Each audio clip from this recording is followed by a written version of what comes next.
I really like Geodude, but I've never had the opportunity to have one on my team because it's a trade evolution. Let's see what I was missing out on.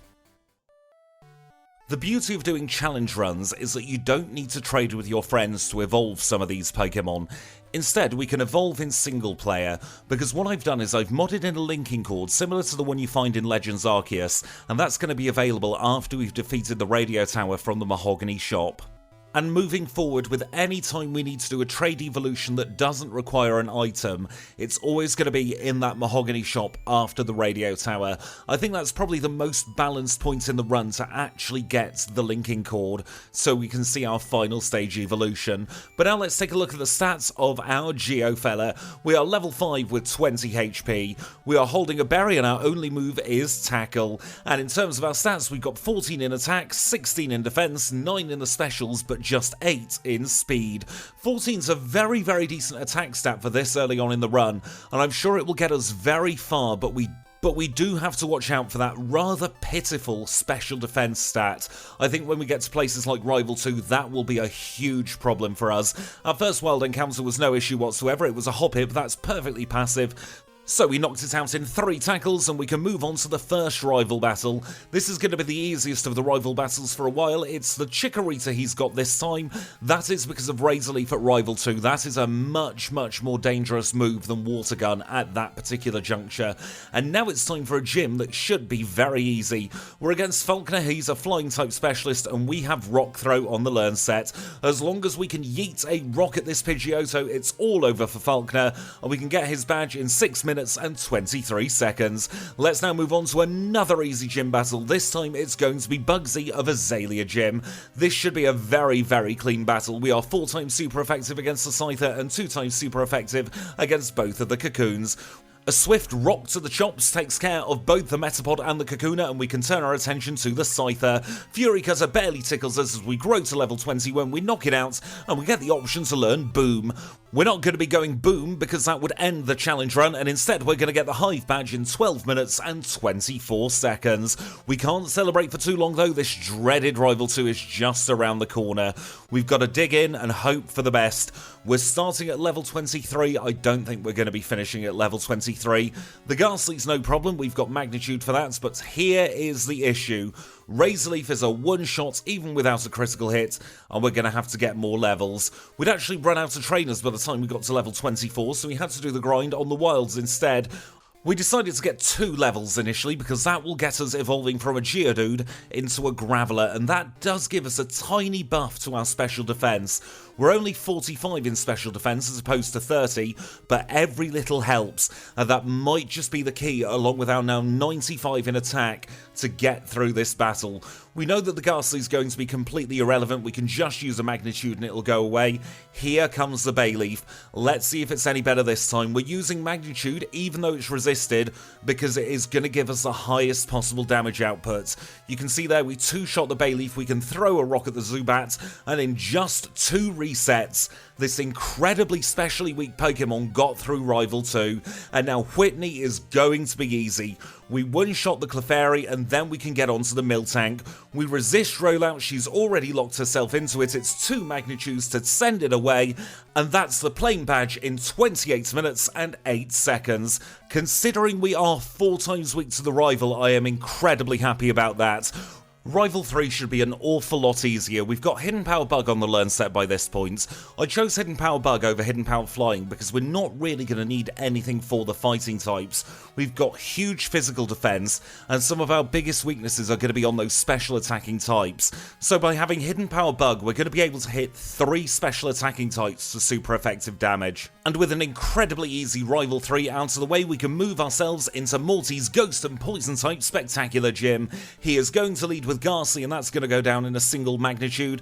I was very surprised to see that Gengar came out second. Fortunately for us, we only had a single turn sleep against it, and we can move on to the other 2 ghosts. It's a Magnitude 8 against the first Haunter, and then against the second Haunter we roll exactly the same. Morty was incredibly easy there, the Fog badge in 38 minutes and 16 seconds. Let's now put our money where our mouth is when it comes to these fighting types. It's time for Chuck, who leads with Primeape. Primeape leering is the best possible outcome to the start of this battle because Poliwrath is going to go for Surf. He doesn't flinch in 2 turns in a row, and that means we take a reset. We aren't actually worried about the fighting type in this gym. Instead, we're worried about the water type because of Poliwrath's other typing. And after 2 failed attempts, it's time to try something different. We're moving over to Jasmine. She is, of course, the Steel type specialist of Olivine Gym, and she leads with Magnemite. Magnemite's going to be no issue whatsoever. We can Magnitude this away. Here comes the Steelix. We're hoping for a high roll against this Steelix. Magnitude 6 isn't enough, but a Magnitude 9 means she's not going to heal the Steelix. And now we can take out this second Magnemite with the greatest of ease. And we have defeated Jasmine in 42 minutes and 12 seconds. Let's now cross back to Chuck. We've got an extra level to our name now. Let's see if that makes any difference whatsoever. Primeape is now in one-shot range. It's going to be a high roll that one-shots it, but that is incredibly good to know. However, the Poliwrath still isn't playing ball. I changed strategy a little bit, and instead of just having Headbutt on the learn set, I go for the combination of Headbutt and Strength, because the combination of the both is enough to two-shot Poliwrath. We eventually get through Chuck in 45 minutes and 9 seconds, and now we can go to another gym where we have the type disadvantage. Goodness me, the middle of Johto is really bad for these rock and ground type Pokemon. We one-shot the Seal, out comes the Piloswine, Blizzard misses, and I think it's all over barring the singing now for Pryce. We two-shot the Piloswine, and here comes the Dugong. We use Earthquake on turn 1, we knock it out on turn 1, and we obtain the Glacier badge in a time of 50 minutes and 8 seconds. Let's now go underground in the Goldenrod department store where we're going to find the 4th and penultimate rival battle. And this time he's going to lead with Golbat. That's really good for us because we can one-shot it with a return. And here comes Meganium. Hidden Power Bug is still a one-shot against the Meganium. That is how good our attack is already. We'll swap to Earthquake for the Haunter because this is one of very few Pokemon that can learn Earthquake. We'll use Earthquake against the Magnemite as well. And here comes Sneasel. Instead of using a super effective move, we just go for return on the Sneasel to save a text box, and we are through the rival, and our reward for defeating the Radio Tower is a glorious evolution into Golem. And we'll take this Golem into Claire's gym. We've got Sunny Day on the learn set because this is another battle where we're going to be having to contend with Surf, and we really don't want to be having to deal with that 4 times weakness for any longer than we have to. We set up a Sunny Day against the Kingdra, but Surf is still dealing huge damage. We're not quite in one-shot range either against this Kingdra, so she gets herself caught in a healing loop. A lucky critical hit takes out the Kingdra, we can one-shot the Dragonair, and we survive on 8 HP to get our final Johtonian Gym badge in a time of 1 hour, 8 minutes and 26 seconds. We're not breaking any records with Golem, but I am still very, very happy with this run so far. Let's see how we get on now against the final rival battle. Sneasel's no issue whatsoever, it's a one-shot, and we'll do the same strategy again against the Meganium. Hidden Power Bug is a one-shot on that, and we'll keep on with the Hidden Power for the Kadabra. Now we've only got 3 Pokemon left to go. It's an Earthquake for the Magneton. That is incredibly mean against that this time because it's Stab as well as 4 times super effective. We'll do Earthquake for the Haunter as well, and then we'll finish off the Golbats with Return. 6 simple one-shots to get through the final rival battle. And now we can make our way into the Pokemon League. Before we go into the league itself, of course, we're going to heal up our Golem, and we'll say thank you to the HM friends. They make these runs possible, so it's thank you to Kenya, to Abra, to Psyduck, and merci to Paris. You'll have a well-deserved rest while Golem takes on the Pokemon League. We're going to grab our 4 full restores. We'll either need them or we won't. And then we can take a look at our stats before we head in to face Will. We are, of course, level 54 with 184 HP. We're holding the Quick Claw with Earthquake, Hidden Power Bug, Sunny Day, and Return. And our stats are 162 in attack, 183 in defense, 103 in special attack, 114 in special defense, and just 91 in speed. Those, of course, are the outer battle stats. Will get a big buff in battle, as we'll see now against Will. Will's our first league member, and he's going to lead with Xatu. We're going to use Return against Xatu, and we knock it out in 1 hit, and here comes Executor. Executor would have been pretty dangerous, but we have Hidden Power Bug and it's 4 times super effective, and we're going to keep on with the Hidden Power Bug for the Jinx. That just leaves 2 Pokemon left to go. We'll carry on with Hidden Power Bug against the Slowbro, and we almost one-shot it. We grow to level 55 and Will's final Pokemon is another Xatu. It's a one-shot with return to take care of Will once and for all, and we can move on to Koga. Time of 1:13:30 for Will. Let's see if we can keep this pace up for Koga. It's a one-shot on Ariados with return, so he sends out his pesky Fortress. We're going to have to use Earthquake against the Fortress because we've got nothing better, and it's 2 shots to knock it out. Here comes Venomoth, and we carry on with Earthquake to get a comfortable one-shot, and the next Pokemon is Muck. Yet again, Earthquake does its thing against the Muck, but we can't use it against the Crobat. I was trying to prevent Koga from getting into a healing loop with Crobat, but I got my numbers slightly wrong, and in the end we ended up in one of the biggest healing loops we've ever seen. We're going to have to brute force our way through this Crobat, and eventually we get through it in a time of 1 hour, 14 minutes and 14 seconds.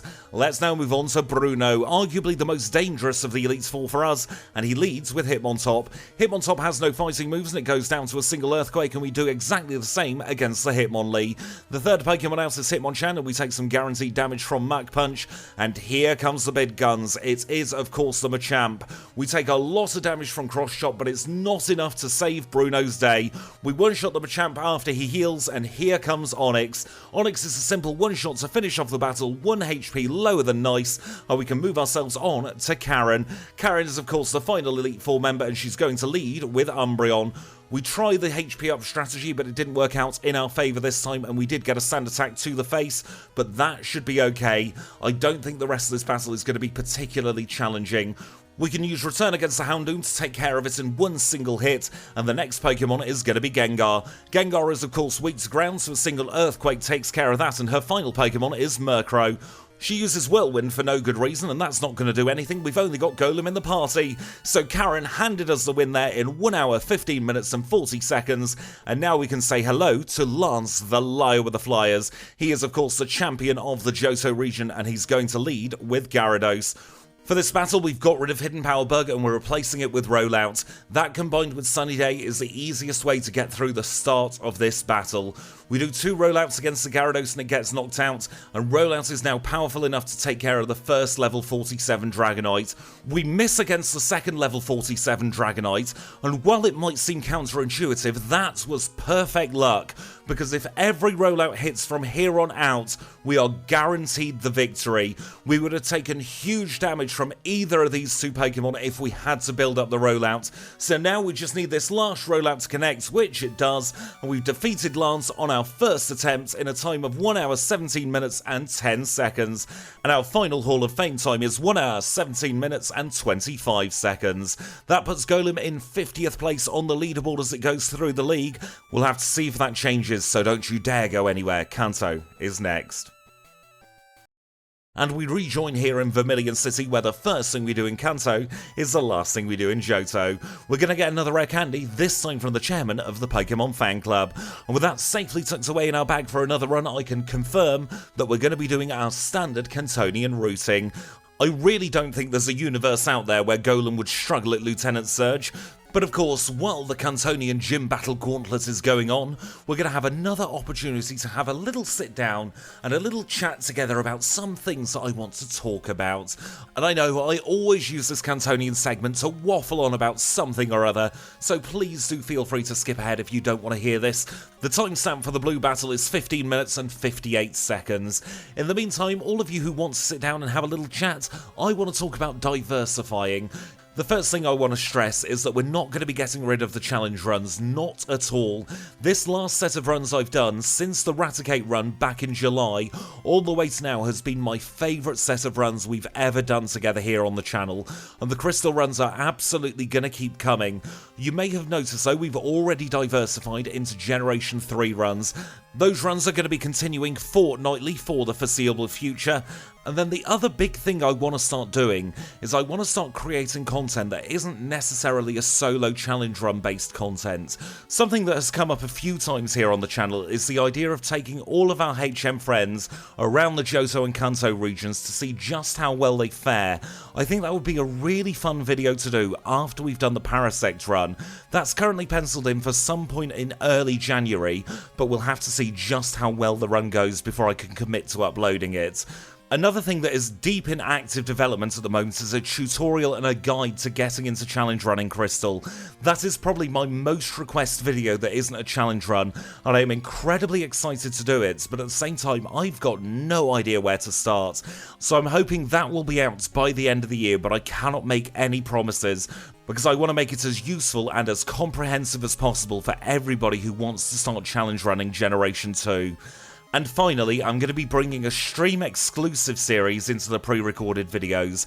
Those of you who watch the streams regularly will know about the Gym Leader gift lock.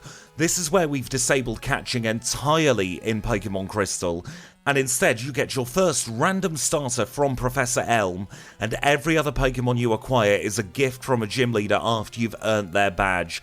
That Pokemon can literally be anything in the Pokédex, it can be a duplicate as well. And to make sure we can still traverse our way through the region, the HM friends are getting a break and we have HM and field move items instead. The Gym Leader gift lock runs are some of the most fun things I've ever played in Pokemon Crystal, because unlike a regular Nuzlocke, you have no idea what you're going to be in for. You could get a really strong team and blitz your way through the game, or you could be a little bit unlucky like me in one of my previous runs and end up with something like 15 fire types on the team and you just get obliterated by red. So do keep your eyes peeled for those and let me know, do you want to see that content or do you just want me to stick to challenge runs? As always, nothing is set in stone here on the channel and I am always open to your feedback. But that's enough waffling, we're going to rejoin the audience who have skipped ahead here at Blue. Blue is our final gym leader together and he leads with Pidgeot. And honestly, I reckon this could be a very tricky battle. Blue has an awful lot of type diversity on his team and that means we're probably going to have to rely on rollouts for the lion's share of this battle. And as we know, rollout is incredible when it works, but when it doesn't work, it can really screw you over and send you back to square one. Against the Gyarados, we're going to have to build up our rollout again. We take a very strong Hydro Pump to the face, and then rollout misses. And it took a very, very long time to get a battle where we even got close to beating the Gyarados again. We just had rollout miss in the worst places time after time after time, and that is incredibly frustrating. It's a 90% accurate move, but of course 90% accuracy means it's never guaranteed. We get through the Rhydon again on this particular battle and we at least get to see the Gyarados. And the tables have turned. Hydro Pump misses instead of rollout missing this time, and that means we can see the Arcanine. We know that we're going to one-shot it with rollout, and we are eventually through Blue in a time of 1 hour 36 minutes and 51 seconds. So even though we had a lot of resets at Blue, they were incredibly rapid because rollout missed very early on into the battle. And now it's his time for the red fight. He is the final trainer of the run and he leads with Pikachu. And Pikachu is absolutely harmless against us. The only thing it can do is charm. So we're going to have to do the charm dodge. That isn't the worst thing in the world. And then we can start building up our rollout against this Pikachu. It's going to be 2 rollouts to knock it out as he gets caught in a healing loop. And we're going to take a lot of damage from Espeon. The good news is rollout is a one-shot on the Espeon when it connects, and here comes Venusaur. Venusaur is great because Solar Beam is a 2-turn move, so that always gives us an opportunity to knock it out. However, Surf completely decimates us, and we take a reset. We're going to use some rare candies and grow up to level 68 now. Let's see how different the battle goes from here. Because we're holding the Quick Claw, we have just shy of a 1 in 4 chance of outspeeding any of these Pokemon, and I think that's going to be key. If we can outspeed the Blastoise especially with a fully built up rollout, we are in with an excellent chance of getting through this battle. It didn't happen this time though, so we're going to use another 3 rare candies to get ourselves up to level 71. Let's see how we get on this time. We dodge the charm and Quick Attack barely tickles us, taking a whole 3 HP's worth of damage off us, and then we can get to rolling against the Espeon as well. We take a lot of damage from Psychic, but we're comfortably in the green now, which does make a nice change. Venusaur's absolutely free as it has always been in this battle, and here comes that pesky Blastoise, and once again, we get knocked out. We're going to use our final 4 rare candies now, so we're up to level 75. Once again, we've got to do the same thing against the Pikachu. We've got to dodge the charm if it uses it, and then get to attacking. Espeon throws a little spanner in the works this time by using Reflect on turn 1, and that means our rollout's power is halved. We've ostensibly wasted our defense curl. We're still able to get through the Venusaur, but once again, Blastoise knocks us out. We are having zero luck against this Blastoise. It's a 23% chance to outspeed the Blastoise with a Quick Claw, and it's just not happened yet. Our time has to come soon though. The Quick Claw has to activate. We get through the Venusaur and we are back onto the Blastoise, and at long last the Quick Claw activates and we get through it. We can at least now see the Snorlax. The rollout is fully built at this point. We knock it out in 1, and here comes Charizard. Flamethrower doesn't burn us. We are 4 times super effective against the Zard, and we knock it out to defeat Red in time of 1 hour, 41 minutes and 52 seconds. And that was an incredibly valiant effort by Golem, putting it in 45th place on the leaderboard. I am incredibly happy with that time considering all of Golem's foibles, and I'm even happier about it because it gets Skarmory on page 3 where it belongs. Butterfree, of course, is now in the page 2 drop zone. We've still got Paw Shuckle down there in 87th place, and there is no change to the front page of the leaderboard. It's Ho-Oh in first, Pidgeot in second, Girafarig in third, and Aerodactyl had better watch out being there in 10th place in the page 1 drop zone. And with that, we are done. So if you have enjoyed this run, make sure to leave it a like. If you want to see more runs just like this, then click the subscribe button. If you have any comments at all about this run, leave it in the comments down below. And until next time when we're running Blastoise in somewhere considerably warmer, I'll say thank you all so much for watching, and I'll see you all very, very soon.